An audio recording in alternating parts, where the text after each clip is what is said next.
अस्सलाम वालेकुम, this is हैचैंस। Hopefully आप सब ठीक होंगे। आज भी हमारी इलस्ट्रेटर पे ही क्लास है। चलें जी स्टार्ट करते हैं। ये डॉक्यूमेंट क्रिएट कर लिया, ये सारे टूल्स हमने देख लिए हुए हैं। आज है हमारा, लास्ट टाइम हमने किया था रोटेट टूल, और आज है हमारी क्लास स्केल टूल से रिलेटेड। ऑब्जेक्ट हमने यहाँ पे एक क्रिएट किया, और स्केल टूल जब हम लेंगे तो हम देखेंगे कि हमारे ऑब्जेक्ट के सेंटर में एक पाइवट पॉइंट क्रिएट हो जाता है। ठीक है, ब्लू कलर का आपको छोटा सा नज़र आ रहा होगा।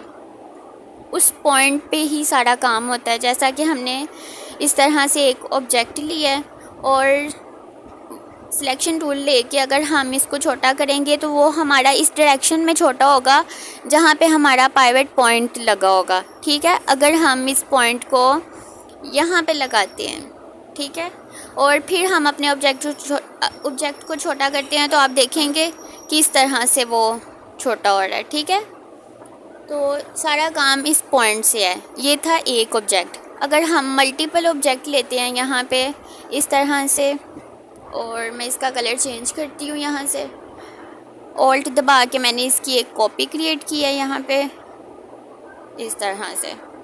ठीक है, और मज़ीद कॉपीज़ ली हमने कंट्रोल डी से।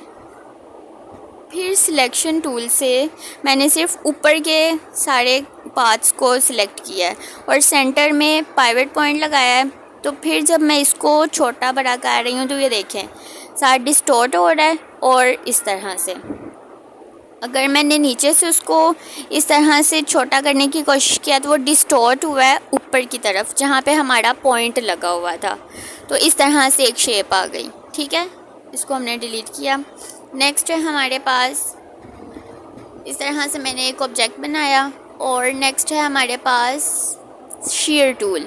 शेयर टूल क्या काम करता है? ये हमारे ऑब्जेक्ट को डिस्टॉर्ट करता है, तिरछा कर देता है। ये देखें जहाँ पे हमारा पाइवट पॉइंट होगा इससे भी एक पॉइंट क्रिएट होता है, और जिधर ये पॉइंट होगा उधर से हमारा ऑब्जेक्ट जो है वो तिरछा हो जाएगा। ठीक है, इसी तरह हम इसके भी मल्टीपल ऑब्जेक्ट्स बना के देखते हैं।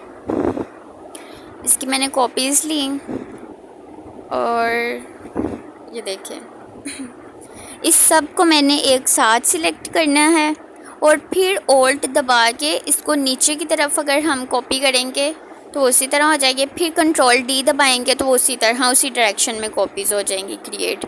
फिर सिलेक्शन टूल से हमने इन सब को एक साथ सिलेक्ट करना है, और फिर हमने अपना लेना है शेयर टूल, और इस तरह से इसको अगर हम तिरछा करेंगे तो वो देखें आप सारे ऑब्जेक्ट्स एक साथ हो रहे हैं ना डिस्टॉर्ट।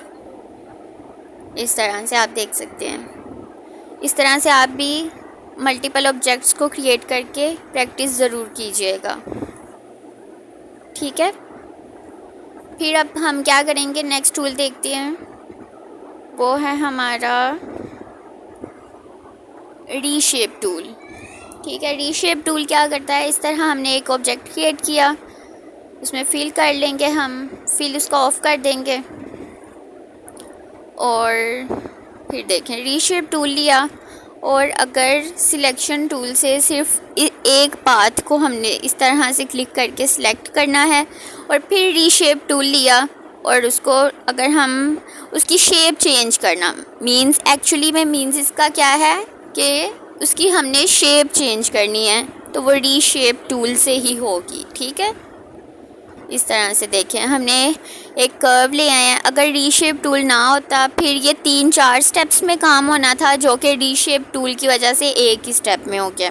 फिर हमने पहले सिलेक्ट करना था, फिर उसकी नोक बन जानी थी, फिर हमने एंकर पॉइंट से जाके उसका कर्व हमने लेके आना था, और इस तरह से। और रीशेप टूल से ये एक स्टेप में सारा काम हो रहा है। ठीक है, इस तरह से अगर कुछ ख़राब हो जाए तो आप फ़ौरन कंट्रोल जी करके उसको अंडो कर सकते हैं। इसको भी हमने डिलीट किया। और नेक्स्ट हमने क्या देखना है, पहले हम एक शेप बनाते हैं। इस तरह से ओवल बनाया, और स्केल टूल से हम जो शेप बनाने लगे हैं, सिलेक्शन टूल पे जाके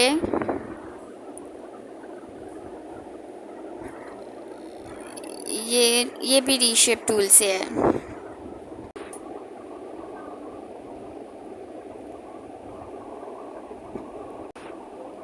इसको मैंने डिलीट किया।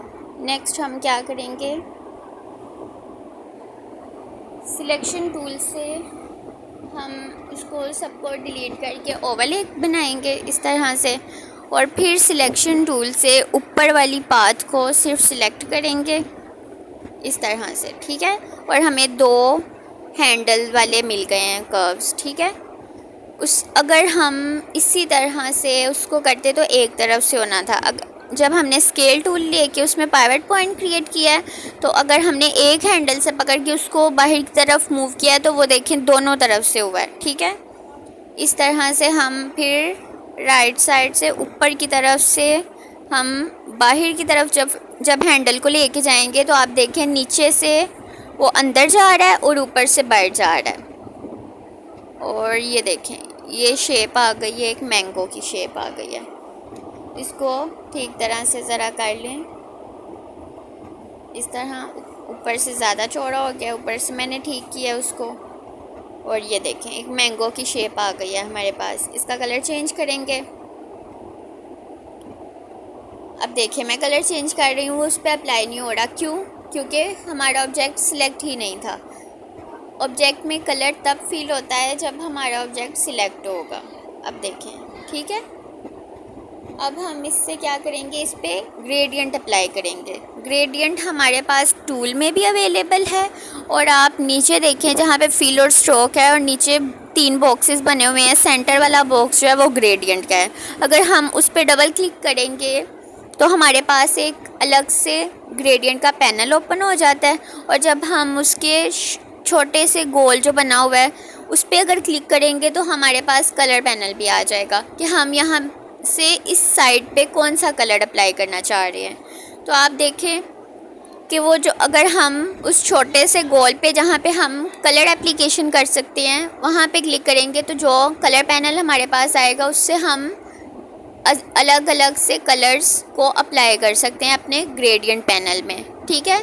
और जो सेंटर वाला है राइट साइड पे हम जो कलर अप्लाई करेंगे आप उसको देखें, और सेंटर में मैं लाइट सा ऑरेंज शेड देना चाह रही हूँ। ये देखें, अगर ऊपर से हम एडजस्टमेंट से कलर्स को एडजस्ट करेंगे तो हमारे पास ज़्यादा अच्छा कलर आ सकता है, वो इतना डार्क कलर नहीं होगा, ठीक है।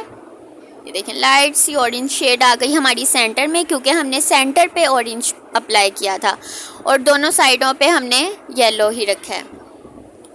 इसी तरह हम एक इसका छोटा सा लीफ भी बनाएंगे। इस तरह पहले मैंने ओवल बनाया और फिर पेन टूल के पैनल में जाके लास्ट पे जो एंकर पॉइंट टूल है इस तरह से मैं क्लिक करूँगी एंकर पॉइंट पे, तो वो देखें कर्व जो है वो हमारा डिलीट होता जाएगा और वहाँ पे एक नोक आ जाएगी, ठीक है।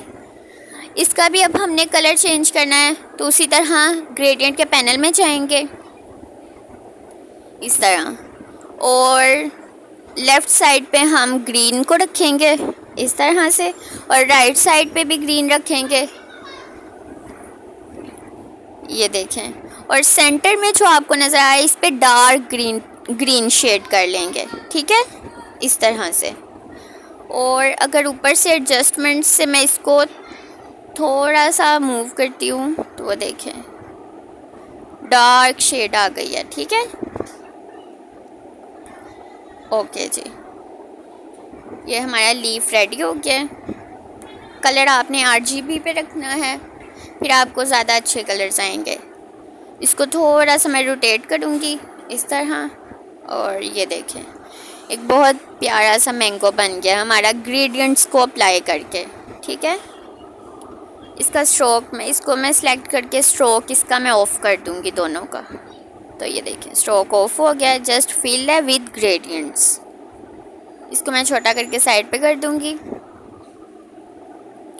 मज़ीद ग्रेडियंट्स को देखते हैं। यहाँ पे मैंने एक इस तरह से रेक्टेंगल बनाया है, और यहाँ पे जाके अगर मैं इसको, आप ये देख लीजिएगा कि आपका फिल पे ग्रेडियंट अप्लाई हो रहा है या फिर स्ट्रोक पे अप्लाई हो रहा है, ठीक है। अगर आप देखें कि आप ग्रेडियंट्स को कलर भी चेंज कर रहे हैं लेकिन आपके फिल पे वो अप्लाई नहीं हो रहा, तो इसका मतलब है कि वो जो कलर एप्लीकेशंस हो रही हैं वो हमारे स्ट्रोक पे हो रही हैं, वो देखें आप सेंटर पे, ठीक है।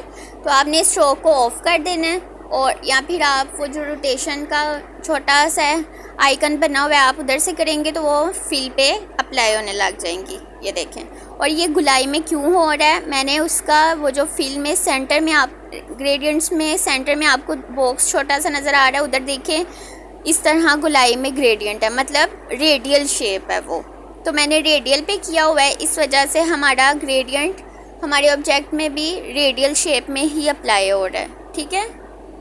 अगर मैं इसको नॉर्मल बेसिक में करती हूँ, बेसिक ग्रेडियंट अप्लाई करती हूँ, तो ये देखें अगर लेफ़्ट साइड पे मैंने येलो किया और राइट साइड पे मैंने पिंक किया है तो वो उसी शेप में हो रहा है, ठीक है। अब मैं जाती हूँ ग्रेडियंट टूल पे, ये हमारा ग्रेडियंट टूल है, इससे हमें हमारे ऑब्जेक्ट में एक लाइन मिल जाती है। इस लाइन से क्या होता है कि उस पर जो छोटा सा गोल सा बना हुआ है, अगर उसको हम लेके लेफ़्ट साइड पे आते हैं तो वो सारा कलर उधर अप्लाई हो जाएगा, अगर उसको हम राइट साइड पे लेके आते हैं तो वो कलर उधर अप्लाई हो जाएगा, ठीक है। ये देखें, आप इसकी प्रैक्टिस कीजिएगा, जब आप खुद अपने हाथ से करेंगे आपको ज़्यादा अच्छी तरह से समझ आएगी। बेसिक चीज़ जो थी वो है हमारा ग्रेडियंट और ग्रेडियंट टूल, वो मैंने आपको बता दिया है कैसे एप्लीकेशन होती है उसकी। नेक्स्ट आप खुद प्रैक्टिस करेंगे तो आपको ज़्यादा अच्छी तरह से पता चल जाएगा। जब हम उस लाइन को इस तरह रोटेट करके नीचे की तरफ लेके आएंगे तो वो हमारे ग्रेडियंट्स जो हैं, जो लेफ़्ट टू राइट साइड पे थे, वो ऊपर से नीचे की तरफ आ जाएंगे, ये देखें, ठीक है। अगर इसके अलावा हम उधर विंडो में जाके ग्रेडियंट स्टाइल को ओपन करते हैं तो हमारे पास स्टाइल्स का एक पैनल ओपन हो जाता है। यहाँ से हम जिस पे क्लिक करते जाएंगे वो स्टाइल हमारे ऑब्जेक्ट में अप्लाई होता जाएगा, लेकिन यही सेम एज इट इज़ कि हमारा ऑब्जेक्ट जो है वो सिलेक्ट होना चाहिए, ठीक है, इस तरह से। बाकी हम देखेंगे नेक्स्ट क्लास में, तब आज के लिए इतना ही बहुत है। आप प्रैक्टिस कीजिएगा, वीडियो अच्छी लगी हो तो उसको लाइक कर दें, मेरे चैनल को सब्सक्राइब करें और प्लीज़ अप्रिशिएट करें। Thank you so much. अल्लाह हाफिज़।